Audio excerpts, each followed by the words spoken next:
Hey everybody, it's Chad with Nobody Else's Auto. Tonight, we'll talk about some more of the stuff that I do or have done as far as what I do to advertise or try to get a hold of you guys, and the different ways I do it, and the different things that you can do to help make my life easier and be more successful at finding stuff you need for your project, whether it's through me or through another advertiser.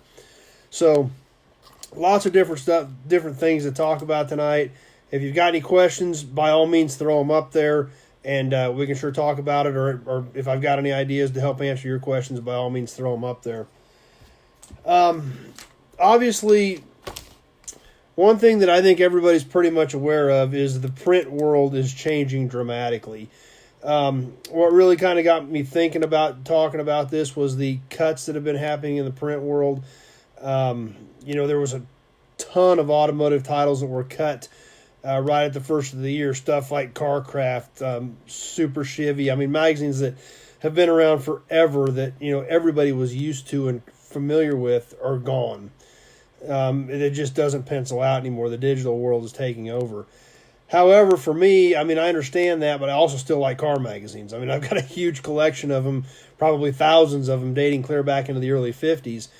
And it's cool to go back and look at some of that stuff, too. So, the world is changing. The world is changing fast. But I personally would hate to see all car magazines go away, because it's just nice to actually have the magazine in front of you. You can hold it, read it, and things like that. So, obviously, those don't work without advertising.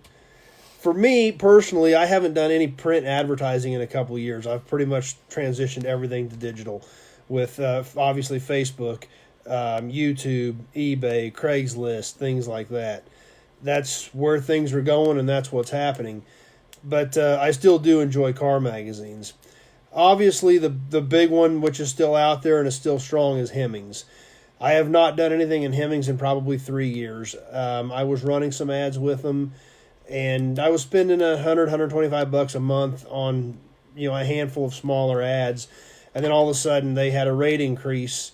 And of course, their excuse was we haven't had a rate increase in several years, but that $100 to $125 worth of advertising went to almost $200 overnight. And I was getting calls off of it, but it was pretty spotty, not hardly enough to barely enough to justify what I was doing anyway, much less when the rates went through the roof. And so I haven't done anything in Hemmings in probably 3 years.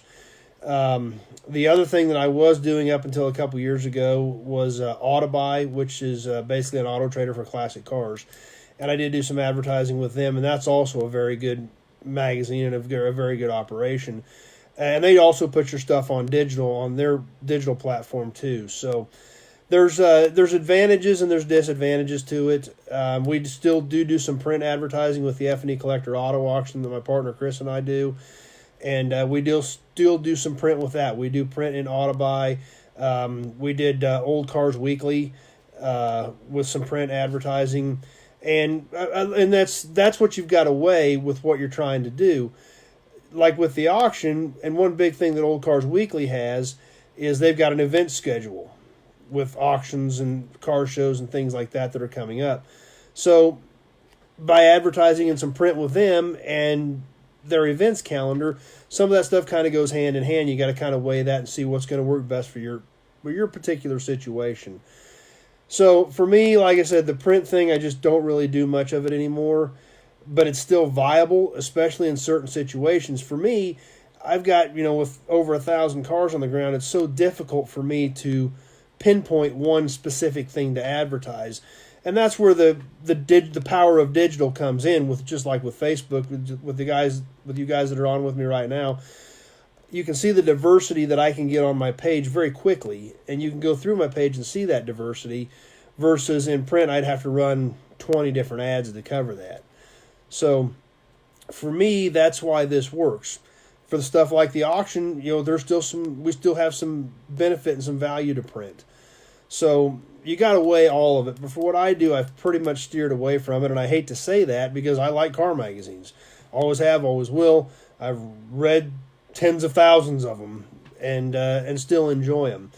So it is still viable, but for what I'm doing and the diversity that I have, it's not real viable for my particular end of the business. So that's kind of how I see it, and I know that a lot of people see that print is definitely not the future, and it, to a certain extent it isn't, but to a certain extent it's still very relevant. So, and once again, any of you guys have any questions or comments, be sure to throw them up there. Nothing's feeding right now. If anybody has put anything in, I don't have anything popping up yet, but if you have something, throw it up there. So that's kind of my opinion on print. I do still like it. I still enjoy it, but certain things it works for, certain things it doesn't. And there are a lot of very viable options out there for our hobby in the print world. So it's something that I would never completely discount and say it's completely worthless. But you got to weigh all that. So that's kind of my opinion on print. The next thing I want to talk about tonight was contact information, and I've been over this a little bit before, but I've had some really good examples here over the last week or 10 days that really stood out at me. Is the importance of getting a good way to contact you out there, whether you're buying or selling. Obviously, I sell a lot of stuff. You maybe have one thing for sale. Maybe you're going to put a car on Craigslist and try to get rid of it. Maybe you've got an extra front fender you're trying to get rid of. You've got to make it to where somebody can contact you. And I'm going to go right back to what I harp on all the time. Put your phone number on there so somebody can call you and get a hold of you. I had an instance last week. I've got a part on eBay. I've got the part on eBay for $600 because eBay is going to kill me on anything that is that high dollar. When you factor in your percentage, it gets expensive. It gets expensive fast. So for a part that I want $500 for, I price it at $600 to make sure I'm covered. Well, I get an email through eBay that says, would you take $500 for it? And I tactfully emailed back, said $500 is what I want. With all the fees and everything that I'm going to get charged, I have to price it at $600, but $500 is what I want for it. I can't tell them I can't put my phone number on there and tell them to call me and buy it direct, because then you end up in eBay jail. So the individual emails me back and says, well, I understand, and I'm a player at $5 if you'll mark it down. So I emailed him back and I said, well, Google me and look me up and find it. You can see who I am. Trying to say, if you call me, we can work something out. And this person emails back through eBay again on eBay's system, which obviously I got to be super careful about what you put on there. And he says right in the email, oh, I see you pop up on Craigslist all the time. I know who you are. And I'm still interested if you want to mark it down. Well, I can't do that on eBay because I'm still going to pay eBay. But my phone number's on all those ads you just looked up. Call me. It's that simple. If you call me, we can make something happen and make something work.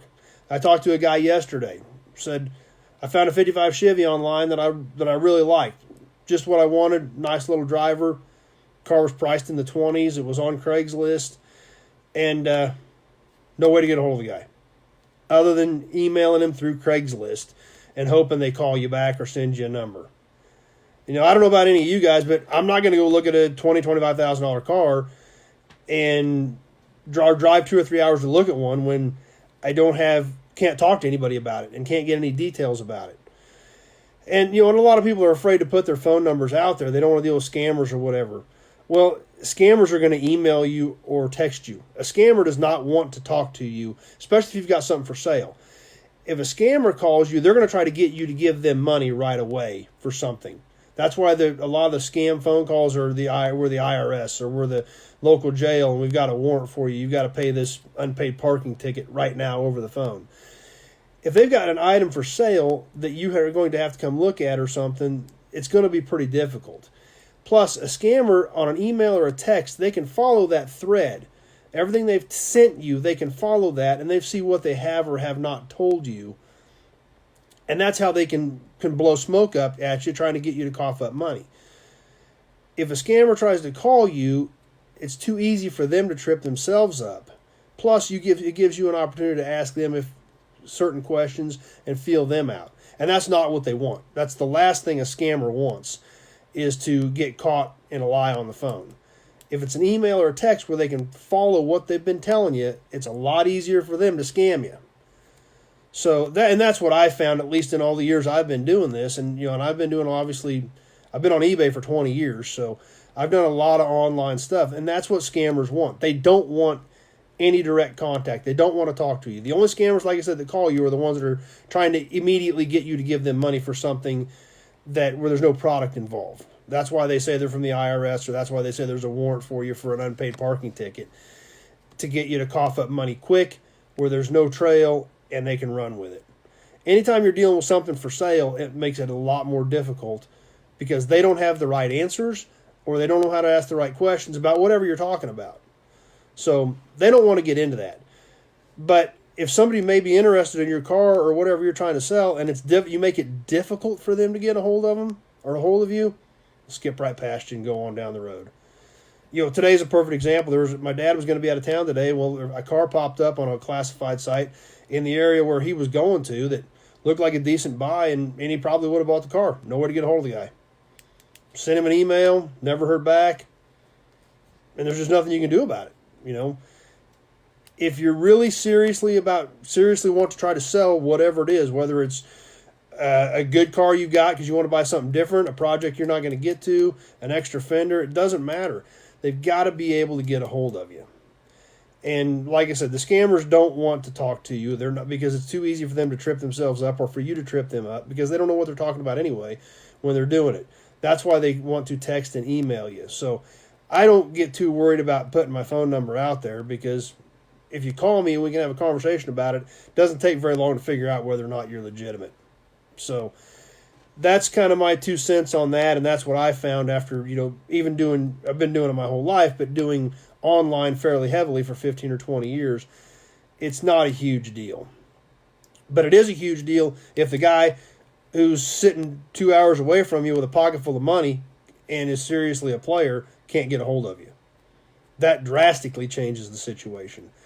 And a lot of these guys, and they're, again, if they're looking at a $25,000 car and they don't feel like they can talk to you, they'll scroll right on past you and go to the next guy.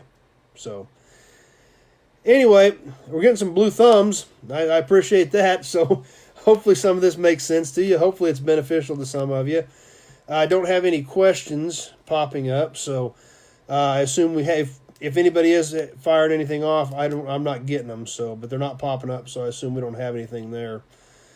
But anyway, that's kind of what I've got for tonight. I don't want to drag on all night and bore everybody, but those are a couple of the points I kind of wanted to get across. Print's kind of going away, but it's not dead. I honestly don't believe it's dead, but it is changing. It's changing dramatically. So anyway, that's what I've got for everybody. Hope some of it was beneficial and hope somebody got something out of it. Got any questions, let me know. Anything else you want me to talk about, cover, tips, and whatever you want me to, something you think I might be able to help with. As always, you can give me a call. We can talk about it.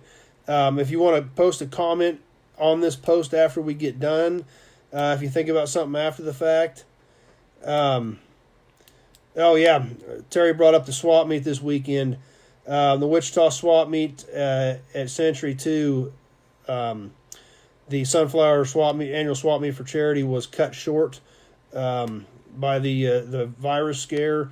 They did let us run on Friday. We were up and rolling, and they did let it go till 6 o'clock on Friday night.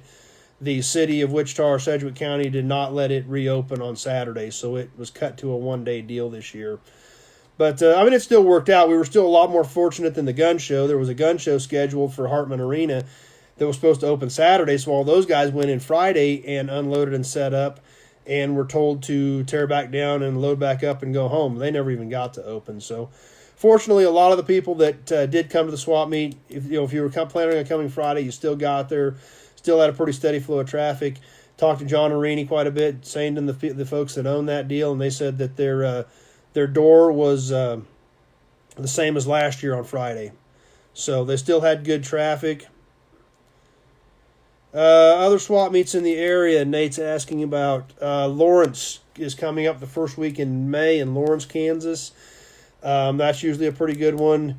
I believe next weekend, I was talking to a guy, and next weekend, Oklahoma is covered with swap meets. There's like 3 or 4 of them within a 100-mile radius on the same day from what I heard this weekend. So that's going to be kind of interesting. So I'm not planning on going to any of the Oklahoma stuff, but if you're in this area or in Oklahoma, you might want to look those up. Those might be worth checking out. As long if they go, those may end up getting postponed also. But The next thing around in Kansas that I know of, at least, is the first weekend in May, and that is the Lawrence region of the Antique Automobile Club of America at the fairgrounds in Lawrence. So that's what. Oh, and Hutch. There is one in Hutch also. I believe it is in May. There's April or May. There's one, a smaller one in Hutch, but still a decent little swap meet. So Hutch is coming up this spring. Lawrence is coming up this spring in Kansas, and I know there's a bunch in Oklahoma next weekend. So anyway, that's all I can think of right now off the top of my head until Springfield, Missouri next fall, which is usually a good one too. So anyway, I guess that'll catch us for tonight. I don't want to drag you guys out too long. I don't want to bore you to death. But anyway, thanks for the comments. Thanks for being here. Anybody got any other questions? Just give me a shout. Or if you got some ideas, and if you want to keep doing these Sunday evening tips or conversations, I'm all for it. But it's kind of boring doing them by myself. So I appreciate you guys being here. If you've got some suggestions, ideas, things you want to talk about, be sure to let me know. We can sure incorporate something in and try to make something happen. And did get some good stuff bought at the swap meet. I'll have some stuff coming up there. Actually, this coming week, depending on the weather, I've got a lot of good stuff I bought last weekend. We went and saw our friend Tim Stanger, brought home a charger from his place and a bunch of parts. I'll be getting pictures posted of that. Bought some more parts. I didn't figure I'd find any parts at the swap meet. I found some pretty hard to find stuff there. So I'll get some of that stuff cleaned up and be posting pictures of that also. So some neat stuff, some hard to find stuff. So stay tuned for that. I'll try to get some of that up this coming week, depending on the weather. And I guess we will get rolling. I don't have any other comments popping up. And we'll see what we can come up with for next Sunday night if you guys are still interested in continuing doing these. So that's what I've got. Thanks for being here. I don't have anything else popping up. Matt's on with us. Hey, Matt, good to see you. And we will catch you next Sunday night. Be sure to check out Nobody's Show Monday, Wednesday, and Friday. I'll have some more clips coming from the new yard on there. Get pictures posted of the stuff that came in this week from Tim's place and from the Wichita Swap Meet. And we will catch up with you soon. And if you got any questions, give me a call. Thanks for watching, everybody.